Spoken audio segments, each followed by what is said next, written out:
I will give you my hand and my heart from this day forward. I do. I cannot believe this. It was all a lie. No, no, no. How could you? I do. There's a specific kind of grief that doesn't come from losing someone to death. It comes from losing them to a choice. Watching someone you waited for choose someone else, in a room you weren't even invited into. If you've ever felt that particular ache, you already know exactly how this story starts. Welcome back to the Duke's Obsession. If this is your first time here, subscribe and turn on notifications. We tell the kind of stories that sit with you after the screen goes dark. Tell me in the comments where you're watching from tonight, and let's get into it. Elara Vance heard about the wedding from a servant girl at the village well, 3 days after it had already happened. She didn't cry in front of anyone. That was the first thing she decided, standing there with an empty water jug going warm in her hands, while the girl kept talking, oblivious, about how beautiful the bride had looked, how the whole county had turned out, how Lord Cassian Whitmore had looked at his new wife like the sun rose specifically for her. The bride was Elara's own sister, Marguerite. 3 years. That's how long Elara had waited. 3 years of letters sent to a war she couldn't follow him into. 3 years of turning down every other suitor her father paraded through their modest sitting room.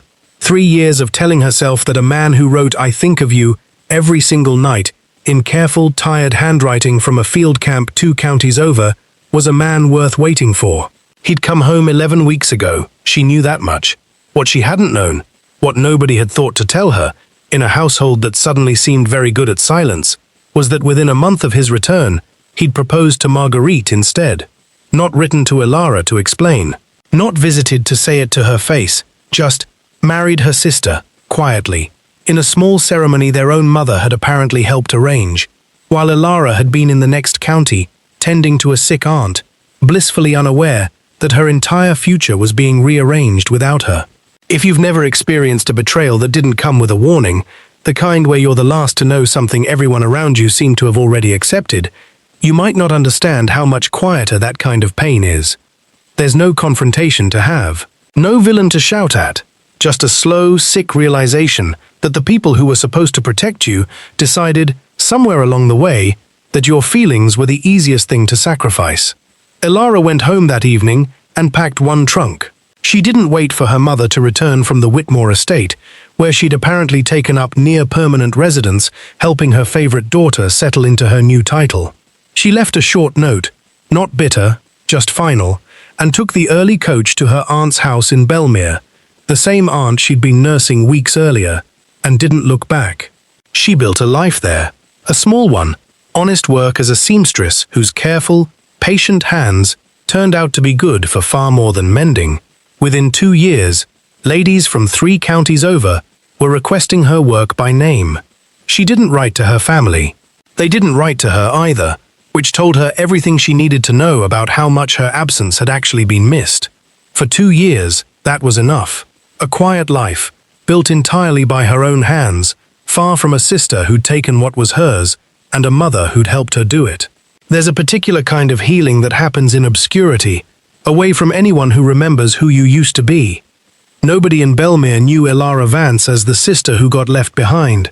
They knew her as the seamstress, with the steady hands and the exacting eye, the one who could make a hem lie perfectly flat on fabric that fought everyone else. She discovered, somewhere in that second year, that she actually preferred being known for what she built, rather than for what had been taken from her, and that preference, quiet as it was, turned out to matter more than she realized at the time. Then, on an ordinary Tuesday morning, a royal courier arrived at her small shop door with a sealed letter bearing the king's own crest, and everything Elara had carefully rebuilt was about to be pulled back into the exact world she'd left behind. We'll get into exactly why the king wanted her, and what actually happened 3 years earlier that nobody bothered to tell her, in just a moment. But first, if stories about quiet strength and the long road back to justice hit something in you, subscribe to the Duke's Obsession, because this one has a few turns you won't see coming. Now, let's go back to where it really started. To understand why the wedding hurt as much as it did, you have to understand what those 3 years actually were. Not a passive wait, but an active, deliberate choice, made over and over in the face of every reasonable argument to stop. Elara met Cassian Whitmore when she was 17, at a harvest gathering neither of them particularly wanted to attend. He was the second son of a minor lord, not yet a title holder himself, awkward in the way young men are when they haven't decided yet who they're going to become. She remembers he spent the first 20 minutes of their conversation apologizing for stepping on her hem, and the next 2 hours forgetting entirely to be nervous, because she'd asked him a question about the campaign maps he'd been quietly studying instead of dancing, and nobody had ever asked him that before. If you've ever fallen for someone because they let their guard down with you specifically, and only you already understand the next 2 years. It wasn't a fairy tale. It was ordinary. Long walks that had no real destination. An argument about whether loyalty to a crown was worth more than loyalty to the people that crown governed. The particular thrill of being genuinely liked by someone for reasons that had nothing to do with your family name. When the border conflict broke out and Cassian's regiment was called up, he came to her the night before he left, not her family's parlor, where such a conversation would have been chaperoned and formal, but the orchard behind her house, where they'd spent half their courtship anyway. "I can't promise you anything with a title behind it," he told her. "I'm a second son, with no land of my own, and no guarantee I come back from this in one piece. But I'm asking you to wait for me anyway, because I don't know how to ask you anything less honest than that." She said yes, not because it was practical. Her mother made abundantly clear, repeatedly, over the following 3 years, exactly how impractical it was, but because for the first time in her life, someone had asked for her patience instead of her obedience, and the difference mattered more to her than her mother could ever understand. It's worth sitting with that distinction for a moment, because it's the kind of thing that's easy to miss if you've never lived it. Most of the demands placed on a young woman in Elara's position were framed as obligations. Be agreeable, be convenient, be whatever the room needed you to be. Cassian's request was different. He wasn't asking her to shape herself around his expectations. He was asking whether she'd choose him, freely, with the door left open the entire time for her to choose otherwise. That kind of respect is rare enough in any era that it's worth understanding why she held onto it as tightly as she did. The letters came steadily for the first 18 months, then less steadily, as the conflict dragged on and mail routes grew unreliable. Elara didn't know, because nobody thought to tell a mere fiancé-in-waiting such things, that during that gap, Cassian had been wounded badly enough to spend 4 months recovering in a field hospital, unable to write at all, and that during those same 4 months, his older brother, the actual heir, had died of a fever back home, making Cassian, against every plan he'd ever made for his own life, the next Lord Whitmore. Nobody told Elara that either. What she got instead, filtered entirely through her mother, was a curated version of events designed to make waiting look foolish. "He's been silent for months. A man who intended to marry you would write, 'You're embarrassing this family,' still hoping." What Elara didn't know, what she'd only learn much later, was that her mother had been intercepting more than gossip.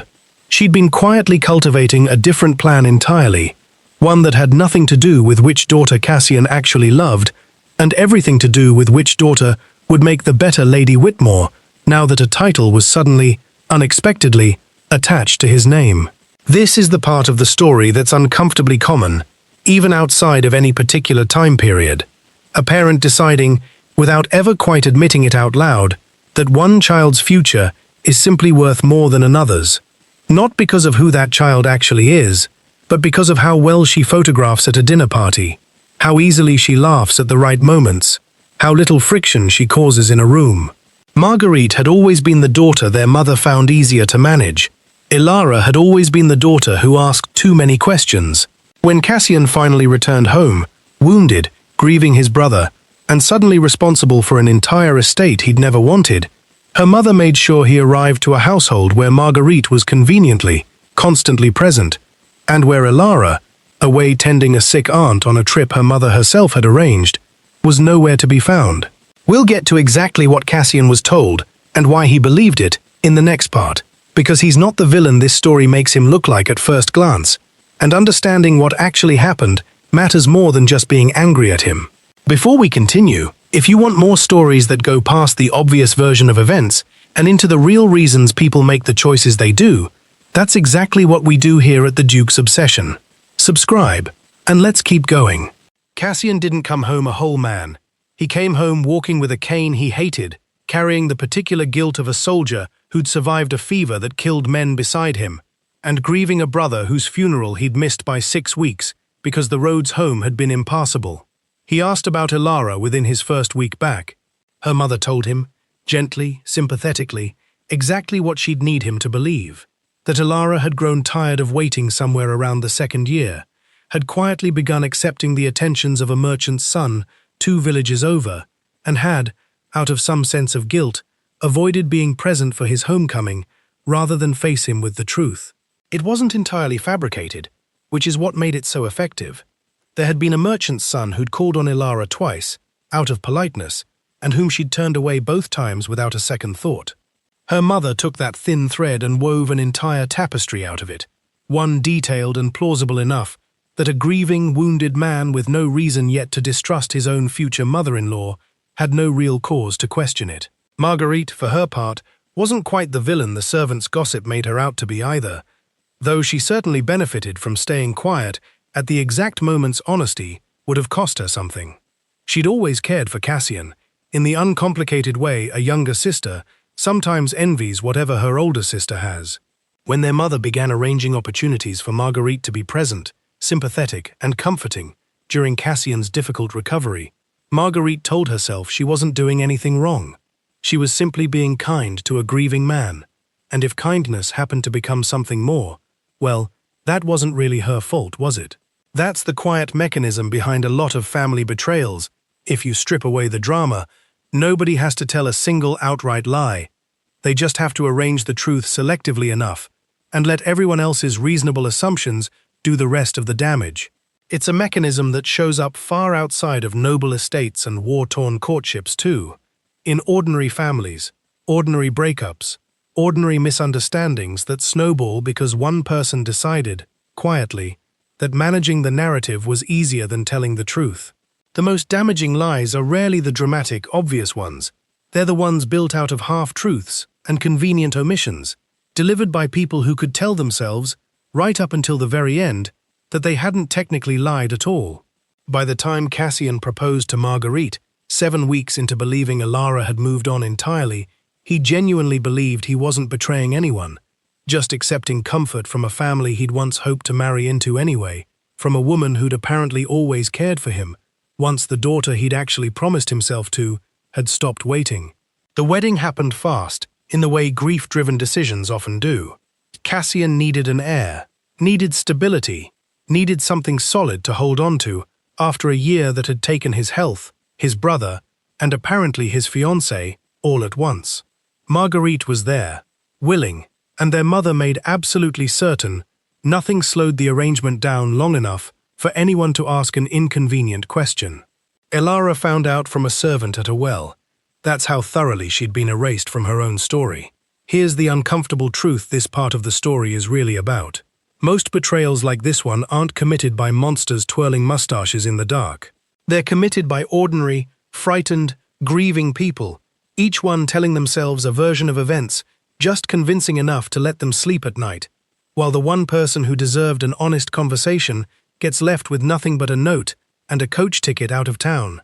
If that lands for you the way it landed for me writing it, make sure you're subscribed to the Duke's Obsession, because up next, the king is about to reopen a door everyone thought had closed for good, and Elara is going to walk back into a room full of people who owe her the truth they never gave her. The seal on the letter wasn't decorative. It was the king's own mark, reserved for matters the crown considered genuinely urgent, and Elara's hands were shaking slightly by the time she broke it open. It wasn't what she expected.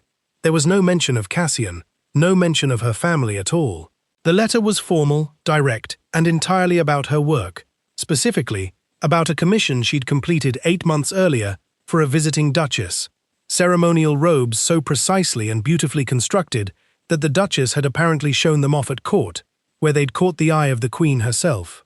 The crown needed a seamstress capable of that level of precision for the upcoming coronation anniversary ceremonies, And the Queen, specifically, had requested Elara Vance by name.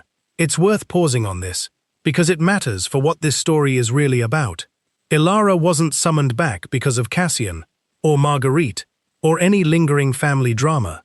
She was summoned back because 2 years of quiet, unglamorous work she'd done entirely for herself, with nobody watching, expecting nothing to come of it beyond a fair wage, had built a reputation substantial enough to reach the crown without her lifting a finger toward anyone's approval. That's not a coincidence this story is using for convenience. That's how real reputations actually get built, more often than the dramatic version of events would have you believe.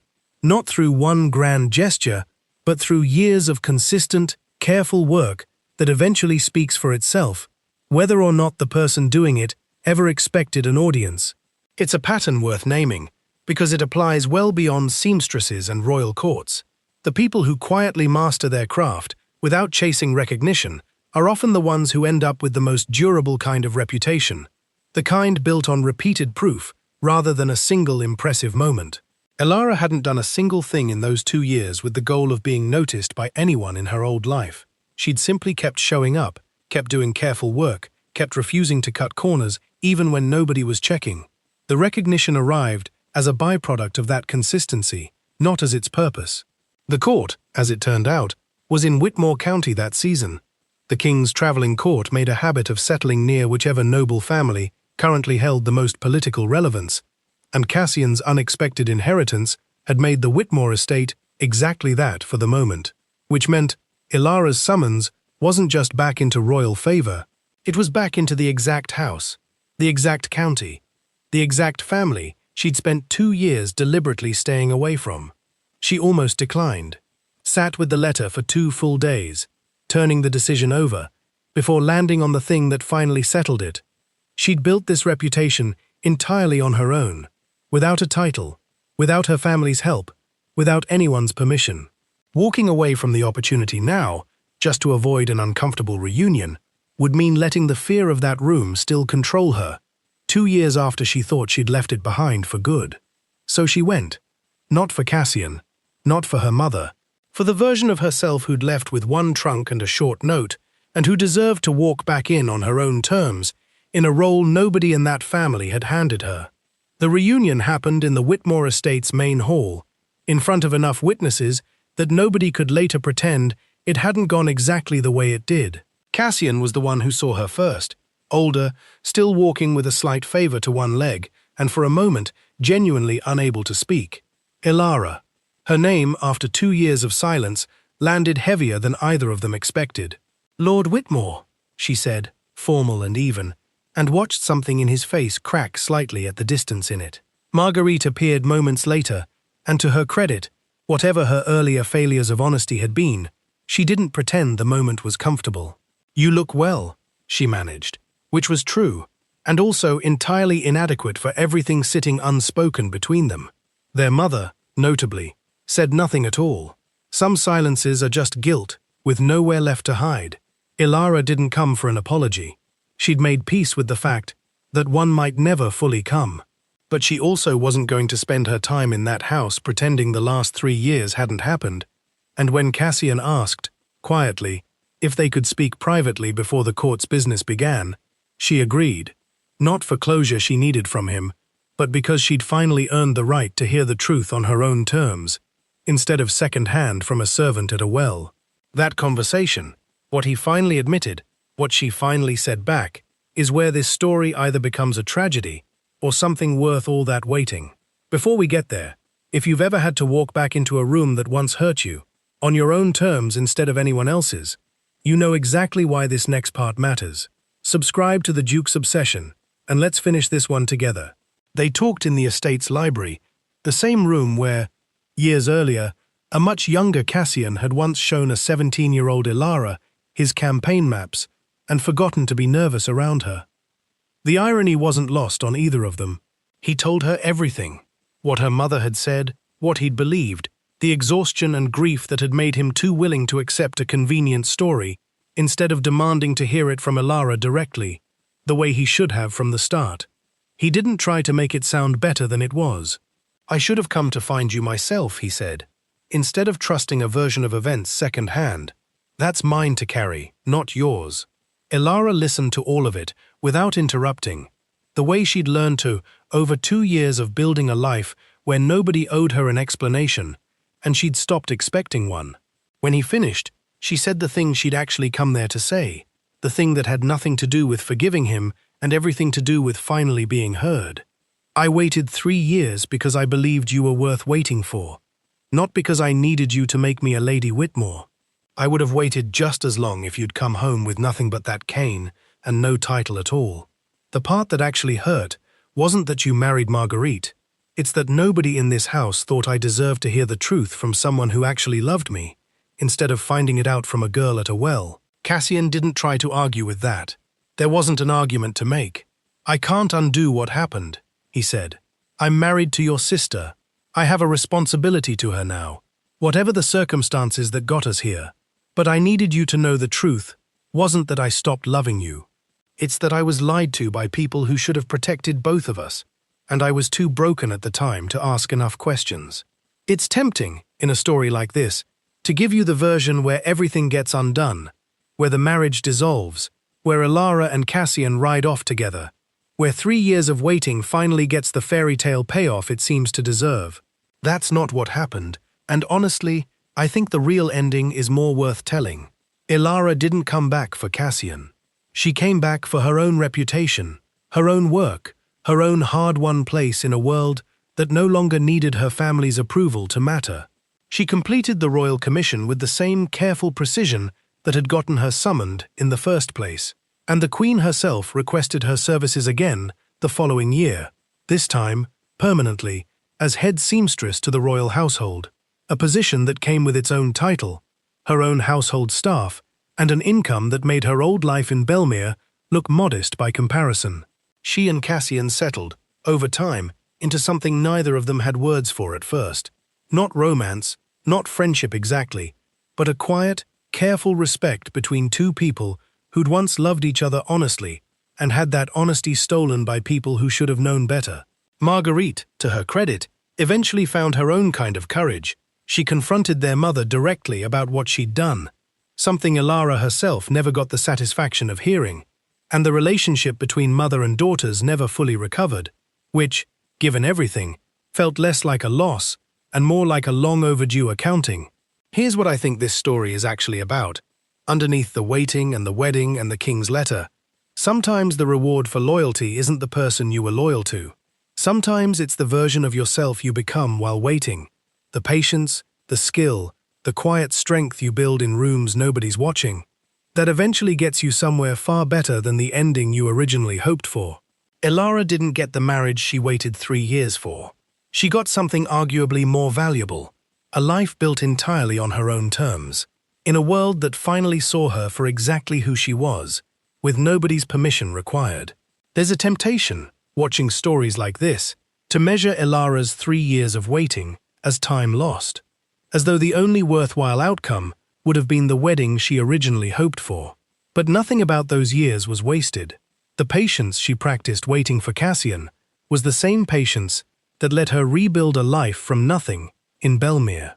The quiet dignity she held onto through her mother's dismissiveness was the same dignity she carried back into that library, refusing to let anyone else's guilt or convenience dictate how the conversation went. Nothing we build in ourselves while waiting for someone else ever really goes to waste, even when the waiting doesn't end the way we hoped it would. If this story meant something to you, you know what to do. Subscribe to the Duke's Obsession, drop a comment telling me whether you think Elara made the right choice, and share this with someone who needs the reminder that the life you build for yourself, quietly and honestly, is worth more than any title someone else decides to hand you. Thank you for watching. I'll see you in the next one.